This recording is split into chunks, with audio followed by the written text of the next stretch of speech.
Hello students, structure of atom का आज का हमारा नेक्स्ट लेक्चर है।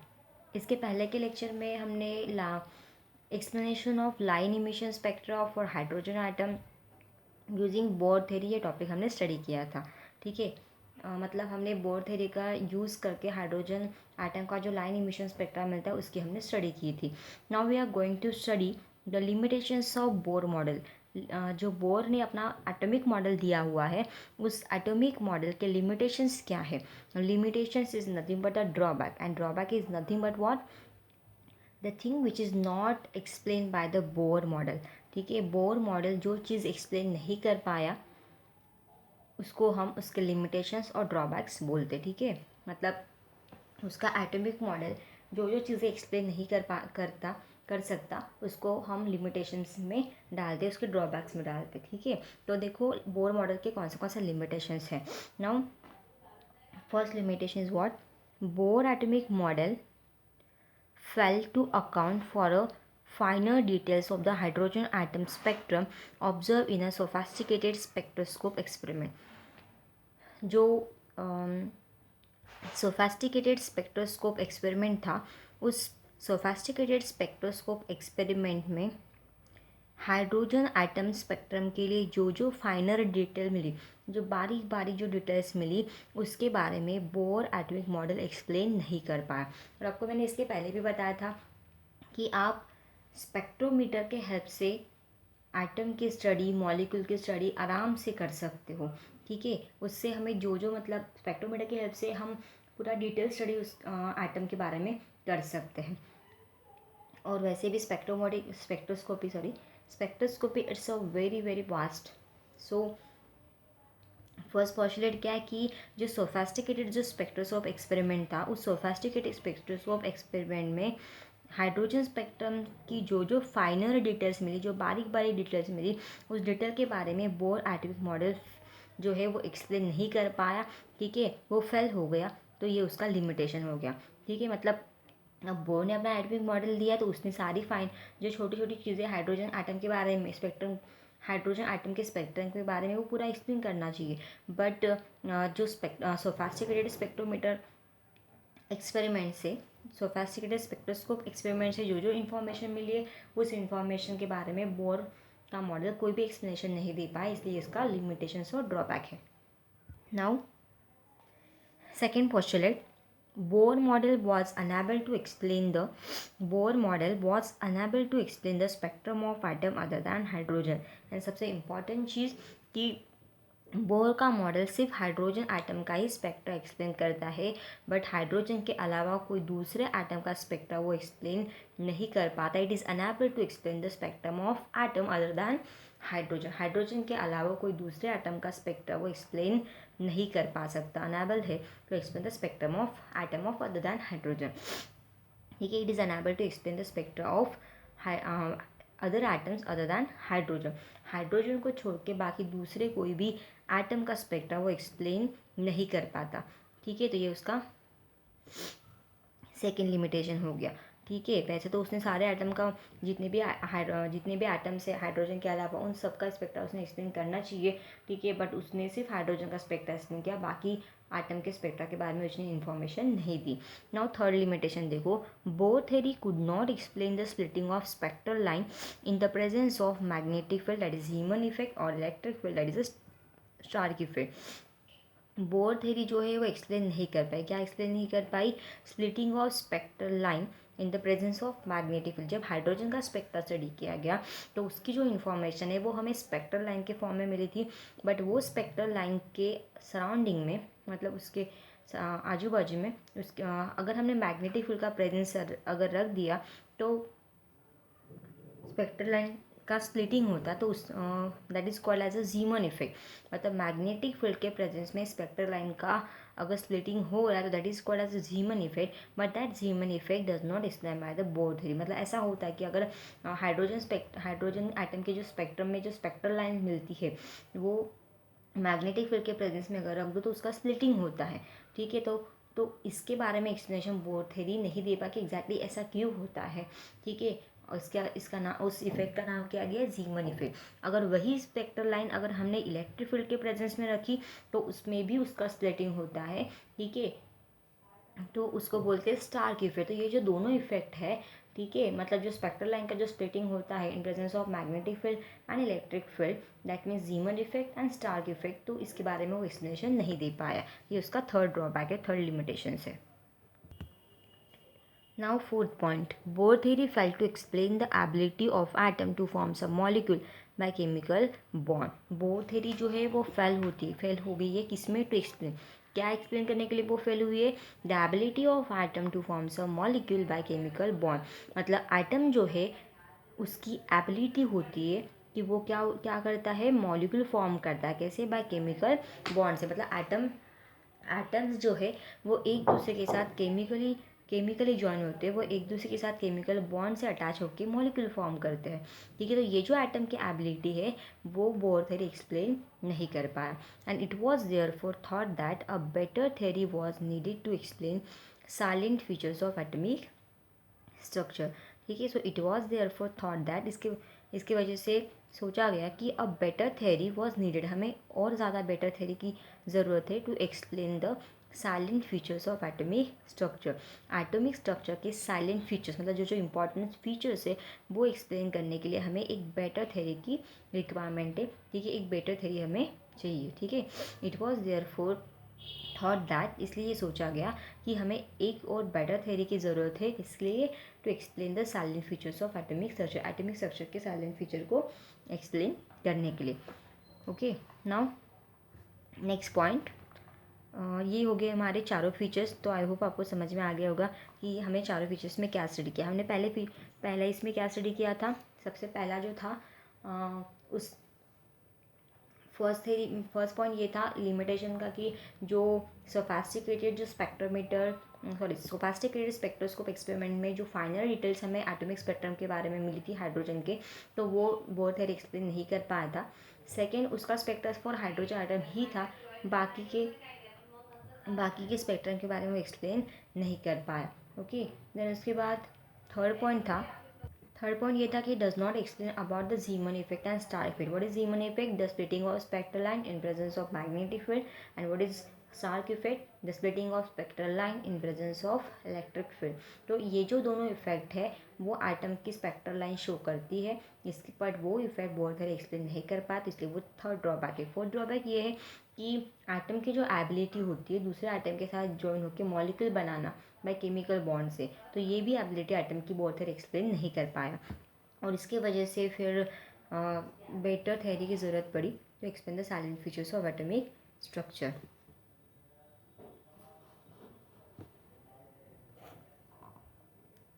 4.6.5 नेक्स्ट टॉपिक,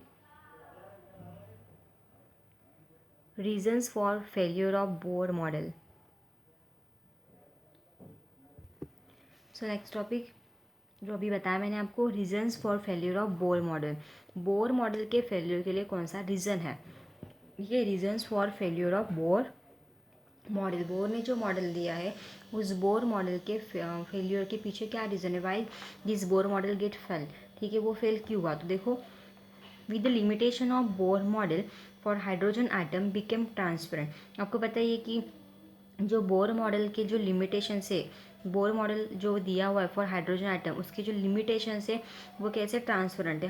हमने ऑलरेडी इसके पहले वो उसके पूरे लिमिटेशन स्टडी किए हैं, उससे वो पूरा ट्रांसपेरेंट है, और उसकी वजह से हमें ये पता चला है attempt were made to develop a better and general model of for atom. इसलिए मतलब जो लिमिटेशंस हाइड्रोजन एटम के लिए बोर मॉडल जो है हाइड्रोजन एटम का, उसके जो लिमिटेशंस है वो पूरे ट्रांसपेरेंट है, और उससे हमें ये पता चला कि हमें कोई एक न्यू मॉडल की ज़रूरत है, ठीक है, for better and general model of development जो है वो हमें करना पड़ेगा, उस ठीक है, वो अटेम्प्ट हमें करना पड़ेगा, ठीक है। दिस वॉज पॉसिबल, एक्चुअली हमें नहीं, इट्स फॉर साइंटिस्ट ना, रिमेंबर इन माइंड। और ये कब पता चला, जब बोर के जो बहुत सारे लिमिटेशंस थे, उस लिमिटेशन से फिर साइंटिस्ट को लगा कि there is a need of new better and general model for the atom के लिए एक न्यू और जनरल बेटर और जनरल मॉडल की ज़रूरत है, वो डेवलप करने का अटेम्प्ट जो है वो साइंटिस्ट को करना पड़ेगा, ऐसे साइंटिस्ट का थिंकिंग था।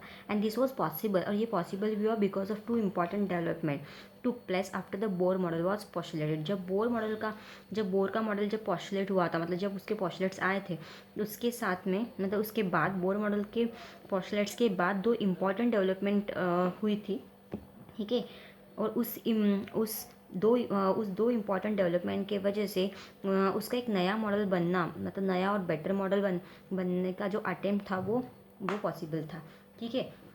अब देखो वो कौन से दो डेवलपमेंट थे जिसकी हेल्प से एक बेटर और जनरल मॉडल एटम का बन सकता था, ठीक है। तो फर्स्ट था de Broglie it's a scientist that de Broglie proposal of dual behaviour of matter, ठीक है। डी ब्रॉगली इस साइंटिस्ट ने मैटर के ड्यूअल बिहेवियर के बारे में एक्सप्लेन किया था, ये एक पॉइंट। और सेकेंड था हेजनबर्ग अनसर्टेनिटी प्रिंसिपल। इन दोनों पॉइंट की वजह से ये दोनों जो इम्पोर्टेंट डेवलपमेंट है वो बोर मॉडल के पॉस्टुलेट के बाद जस्ट बाद आई थी। और इन दोनों डेवलपमेंट के वजह से एटम का जो नया स्ट्रक्चर है, बेटर और जो जनरल मॉडल है एटम का, वो स्टडी करने का अटेम्प्ट पूरा होगा, ऐसा पॉसिबिलिटी दिख रही थी, ठीक है। तो अब एग्जैक्टली ये क्या है, दो development, de Broglie proposal of dual behaviour of matter and Heisenberg uncertainty principal, ठीक है। तो देखो in Bohr model, an electron is regarded as a charged particle moving in a well-defined circular orbit about the nucleus. आपको पता है कि Bohr model में क्या था, ये इलेक्ट्रॉन को as a charge particle consider किया था, और वो चार्ज पार्टिकल जो है वो वेल डिफाइंड सर्कुलर ऑर्बिट में न्यूक्लियस के अराउंड में रिवॉल्व होता है। ये बोर के कॉन्सेप्ट था कि बोर मॉडल के अकॉर्डिंग इलेक्ट्रॉन जो है उसको हमने नेगेटिव चार्ज पार्टिकल कंसिडर किया था, and that moving in a well defined circular orbit around the nucleus के अराउंड में जो वेल डिफाइंड सर्कुलर ऑर्बिट है उसमें वो रिवॉल्व भी होता है, ठीक है। And in contrast to this, इसकी कॉन्ट्रास्ट में डी ब्रॉगली ने प्रपोज किया 1924 में, what it propose, the matter should exhibit a dual behaviour. Matter जो है वो ड्यूअल बिहेवियर शो करता है, ठीक है, that is both particle and wave like property. अब ड्यूअल मतलब वो दो कैरेक्टर शो करता है, दो बिहेवियर शो करता है। अब कौन से, दैट बोथ, कौन से दो, particle and wave like property. वो पार्टिकल की भी प्रॉपर्टी शो करता है matter, as well as wave की प्रॉपर्टी भी शो करता है, ठीक है। एंड दिस मीन्स दैट कि इलेक्ट्रॉन शुड हैव मोमेंटम। इसका मतलब क्या है, वो पार्टिकल की प्रॉपर्टी शो करता है और वेव की प्रॉपर्टी शो करता है। तो इसका मतलब इलेक्ट्रॉन को 100% क्या रहेगी, मतलब इट नॉट 100, शुड हैव, उसको होनी चाहिए, क्या होनी चाहिए, मोमेंटम, मतलब उसको वेलोसिटी होनी चाहिए, that denoted by small P, okay. उसको, उस इलेक्ट्रॉन को क्या होनी चाहिए, मोमेंटम होने चाहिए उस इलेक्ट्रॉन को, मतलब उसको मोमेंटम को हमने पी से नोट किया है, ठीक है। And momentum is nothing but velocity होनी चाहिए। And property of particle, momentum P, a property of particle, ये किसकी प्रॉपर्टी है, पार्टिकल की प्रॉपर्टी है, as well as wavelength lambda it's a property of wave. मतलब उसके पास दोनों प्रॉपर्टी, मतलब वो जो है वो दोनों प्रॉपर्टी शो करता है, क्योंकि उसके मैटर का बिहेवियर कैसा है, ड्यूअल है। ये किसने बताया था, डी ब्रॉगली ने बताया था 1924 में। इसका मतलब वो पार्टिकल के साथ साथ वेव की प्रॉपर्टी भी शो करता है। पार्टिकल की प्रॉपर्टी शो करता है, इसका मतलब उसके इलेक्ट्रॉन के पास मोमेंटम रहेगा, मतलब उस इलेक्ट्रॉन को वेलोसिटी रहेगी that denoted by the V, it's a property of particle. अगर वो वेव की प्रॉपर्टी शो करे इसके पास, इसका मतलब उसके पास वेवलेंथ तो रहेगी, that denoted by the lambda. समझ में आया, मतलब जो मैटर है अगर वो पार्टिकल की प्रॉपर्टी शो करता है तो it should have a momentum, उसको मोमेंटम रहेगी, ठीक है, as a property of particle. अगर वो वेव की भी प्रॉपर्टी शो करे तो उसको वेवलेंथ भी रहेगी, that is denoted by the lambda. So he gave the following relationship, so he gave the following relation between lambda and p of a material particle, ठीक है। He gave the following relation, उसकी वजह से उसने एक relation दिया, कौन सा, लैम्बडा और P. Lambda it's a property of wave, that is wavelength, and P it's a property of particle, that is the momentum, that is nothing but the velocity of the particle. मतलब particle और wave in दोनों के property को उसने एक particular relation में दिया हुआ है। So what is it relation, lambda is equal to H upon M V. mv it's a mass into velocity, okay, and that mass into velocity is nothing but the momentum. So we change this h as it is लिखा और mv is equal to क्या लिखा, p लिखा, मतलब mass into velocity it is called as a momentum. So lambda it's a wavelength, lambda is equals to h is the Planck constant, h is equals to, sorry, lambda is equals to h upon mv, and mv is nothing but the momentum, ठीक है, मास into velocity को हम क्या बोलते हैं, momentum बोलते हैं। तो हमारा इक्वेशन क्या हो गया, lambda is equals to H upon P. ठीक है, lambda it's a wavelength, H it's a Planck constant and P it's a momentum that is the velocity in terms, but mass into velocity इसको बोलेंगे momentum को। तो lambda और momentum इनके बीच में एक पर्टिकुलर रिलेशन है, हमें वो दिख गया। ठीक है, and de Broglie prediction was confirm by diffraction. और ये जो डी ब्रॉगली का जो प्रेडिक्शन है कि एक मैटर जो है वो पार्टिकल के साथ साथ वेव की प्रॉपर्टी शो करता है, मतलब उसके पास वेव की प्रॉपर्टी मतलब वेवलेंथ है लैम्बडा, और पार्टिकल की प्रॉपर्टी मतलब मोमेंटम है पी। ठीक है, और ये जो प्रेडिक्शन उसने किया है वो कंफर्म भी हो गया, कैसे, बाय डिफ्रैक्शन एक्सपेरिमेंट।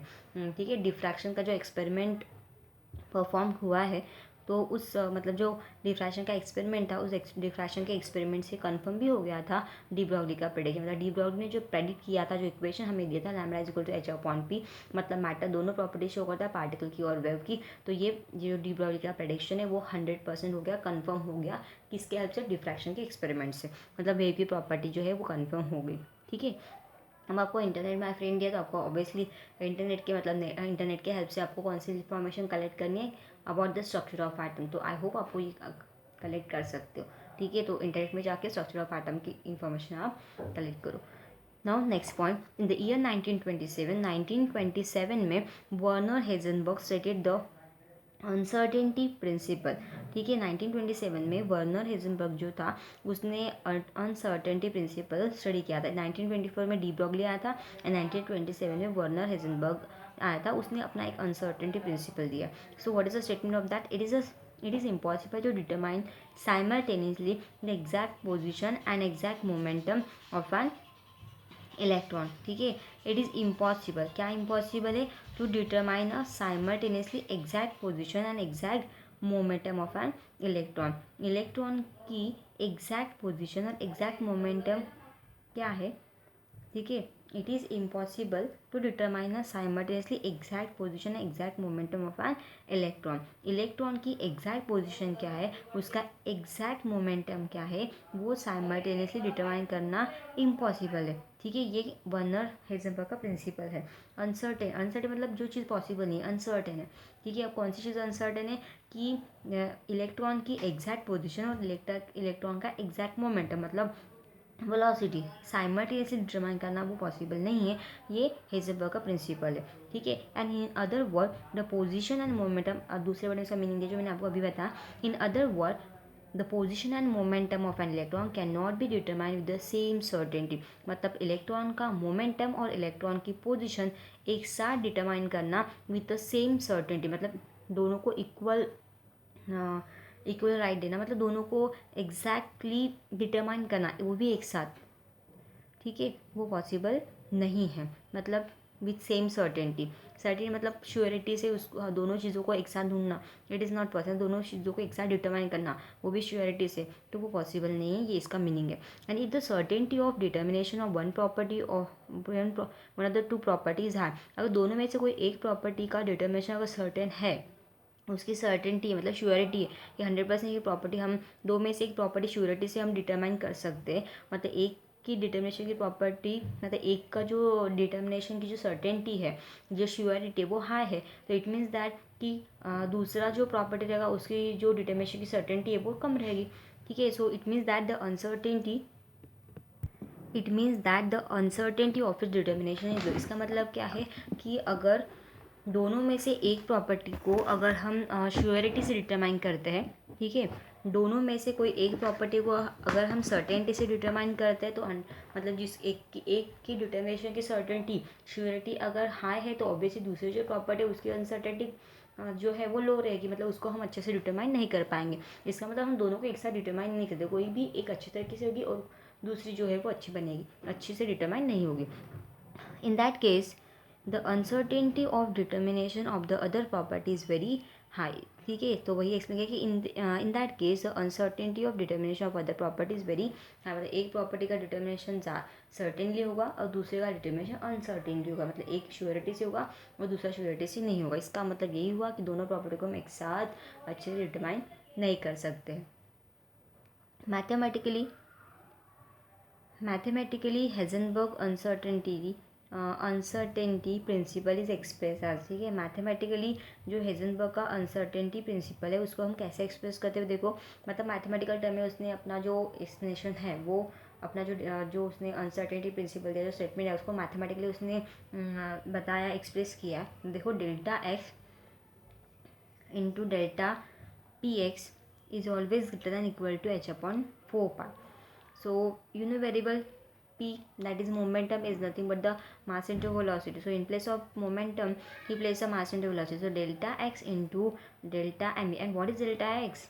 अभी तो हमने लिख लिया, p तो आपको पता है it's a momentum. What is delta x? Delta x जो है डेल्टा एक्स जो है it's a uncertainty in position, ठीक है।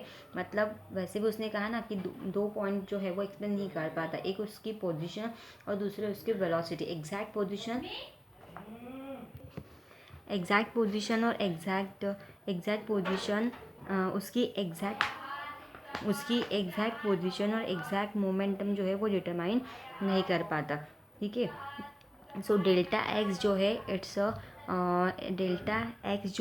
अ अनसर्टेनिटी इन पोजीशन, एंड जो डेल्टा पी है इट्स अनसर्टेनिटी इन मोमेंटम। ये दोनों चीज़ें वो अच्छे से एक्सप्लेन नहीं कर पाया। फर्दर इम्प्लीमेशन, ठीक है, delta x into delta p is greater than equal to H upon 2 r, but we know very well the momentum is nothing but the mass into velocity. तो instead of this m v directly place the velocity x, ठीक है, मतलब इसकी जगह पे directly उसने velocity place किया, ठीक है। तो delta x into delta V is greater than equal to H upon 4 पार, एंड डेल्टा एक्स जो है it's a uncertainty in position. Delta X क्या है? ये अनसर्टेनिटी होती है पोजीशन में, and delta P X is the uncertainty momentum is also denoted by the delta V X. Now a further implication of uncertainty principle is that जो further जो implementation था uncertainty principle का वो कौन सा था कि electron having a certain energy one can only determine its probability at the particular point of x around the nucleus, ठीक है। फर्दर जो इम्प्लीकेशन था अनसर्टेनिटी प्रिंसिपल का वो कौन सा था कि electron having a certain energy, electron जिसको एक सर्टेन टाइप की एनर्जी होती है, one can only determine its probability at a particular point x around the nucleus. एक पर्टिकुलर एक्स पॉइंट पे अराउंड द न्यूक्लियस हम उसकी प्रोबेबिलिटी फाइंड आउट कर सकते हैं, ठीक है। When Bohr model describes concentric orbit,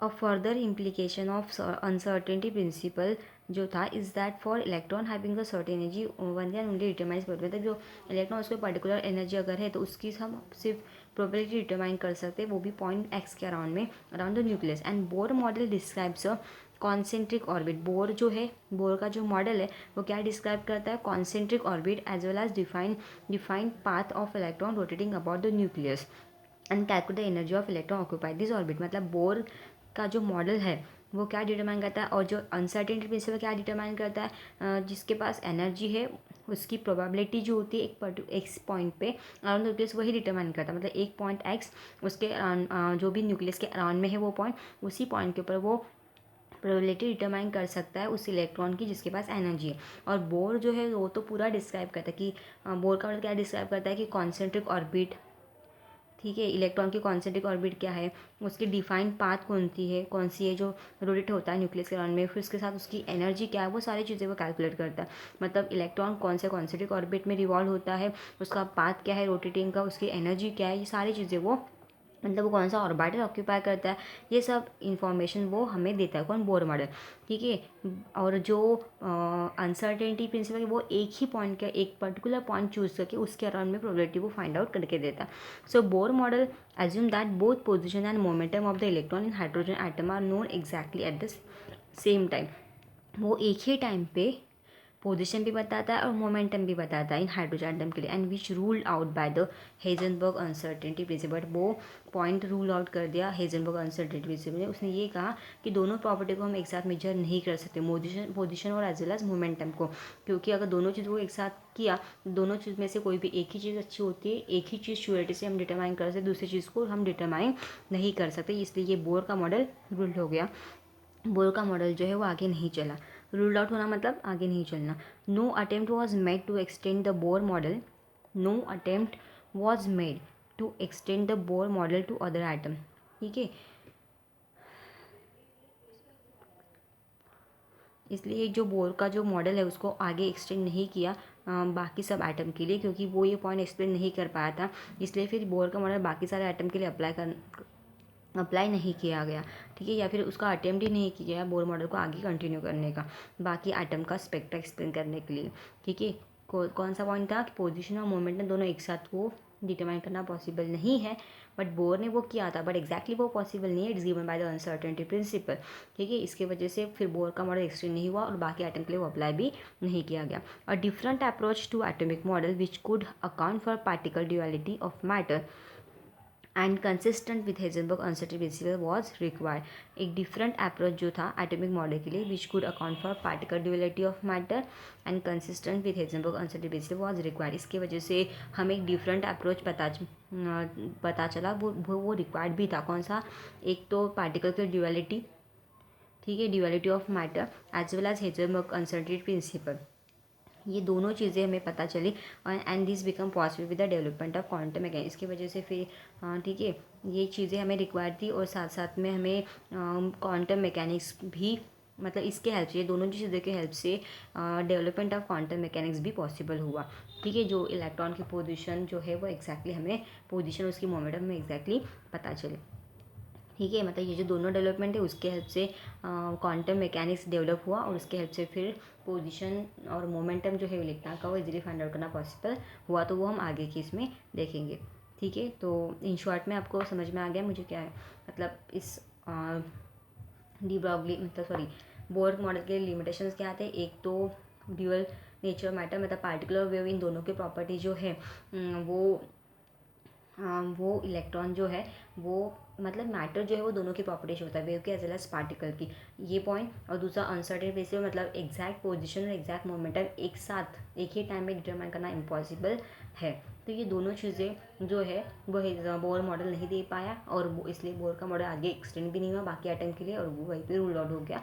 और उसकी हेल्प से फिर एक इन दोनों जो डेवलपमेंट थे डी ब्रॉगली और अनसर्टेनिटी प्रिंसिपल ऑफ हेजनबर्ग, इनके दोनों के हेल्प से एक नया क्वांटम मैकेनिक्स डेवलप हुआ जिसके हेल्प से हम एटम के बारे में इंफॉर्मेशन फाइंड आउट कर सकते। So thank you. ये इसके बाद का टॉपिक हम नेक्स्ट लेक्चर में देखेंगे।